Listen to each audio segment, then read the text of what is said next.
You're going to die. That's what you hear one day. You have 6 months to live from a terminal illness. And in these next 6 months, terminal illness will slowly take away your bodily functions, and in many senses, take away your sense of self and your dignity. And now imagine if you had an option besides just waiting for your clock to run up. What if you had a choice to still be able to end your life in the way you would like to, on your own terms, at the time you would like? That is what physician-assisted suicide is. So when terminally ill patients have their doctors help them end their lives peacefully. I'm sure we all have had loved ones or know someone with loved ones that have died slowly and painfully due to terminal illnesses. It's very painful to watch. And many times, the ill person just wants it all to be over. But what if you were that ill person? Wouldn't you want it to be over as well? And after watching 3 of my grandparents die slowly and very painfully from terminal illnesses, I can confidently say, I do not want to go out that way. And it's just so painful to watch like your loved one become bedridden and lose their sense of self and many times their mind. People shouldn't be reduced to that in the final hours, days, minutes, and months. They should be able to leave on a high note, not a crippled state being bedridden. That's why today I'll be discussing physician-assisted suicide, how it works, and why legislation should be passed to allow this practice. Medicine is not all-powerful. There are so many illnesses out there, and many times doctors will have no course of action for their patients. These patients who are left with no more treatment options are made to sit and wait to die, laying painfully in bed until they can't handle the pain anymore.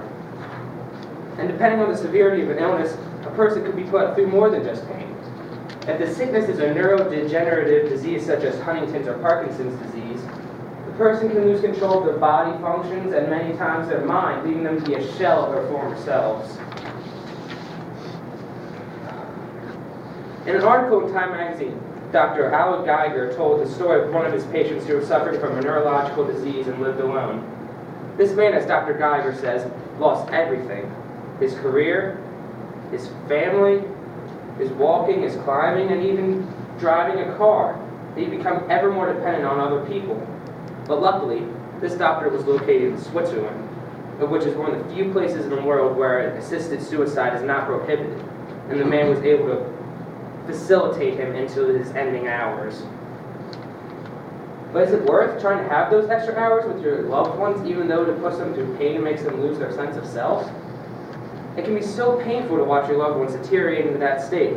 As I mentioned before, I watched all my grandparents slowly become bedridden and lose themselves, and there are few things more saddening to watch develop.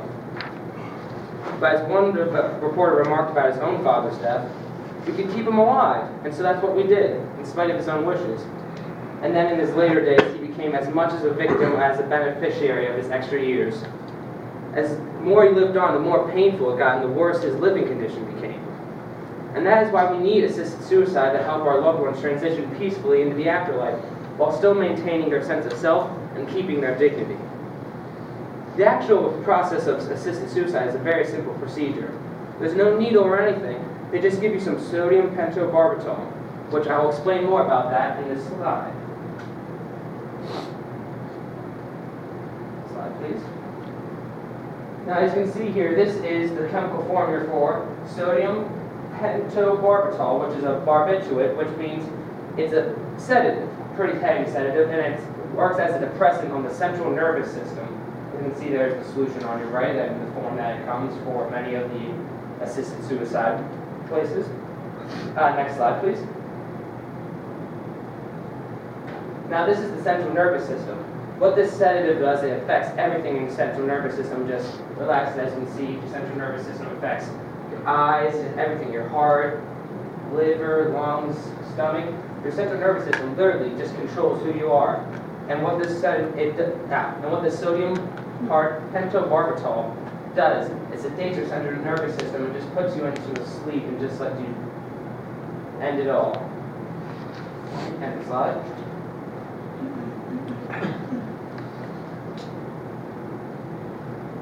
But sadly, physician-assisted suicide is not legalized across America, so this practice cannot be done. In 1996, a couple people tried to challenge this in California. One, Elizabeth Bouvier of California, wanted to be freed from her cerebral palsy and arthritis. So she and a few others took their case to the Supreme Court in what was known as Washington versus Luxburg. But as one professor of bioethics said, as Adrian Ash, that the court focused on her remaining capacities and on the social and economic problems that contributed to her isolation, which basically means the court focused on what she still had as opposed to what she had lost, which was her mobility, her sight. She was in extreme pain from her arthritis. She just wanted to be out of it, but she couldn't. The courts made her stay alive. But in other places, such legislation exists. In the Netherlands, they have had assisted suicide for some time and have had no bad repercussions from it. They have guidelines for who is eligible for such things, and where they determine the severity of their illness, their mental health, and then even it has to be approved by a couple separate doctors. We should look to the Netherlands to help formulate the proper procedure for people to be able to decide when they die. Such legislation has already been in place in Oregon for a little while as well, and they've had nothing but good things come from it.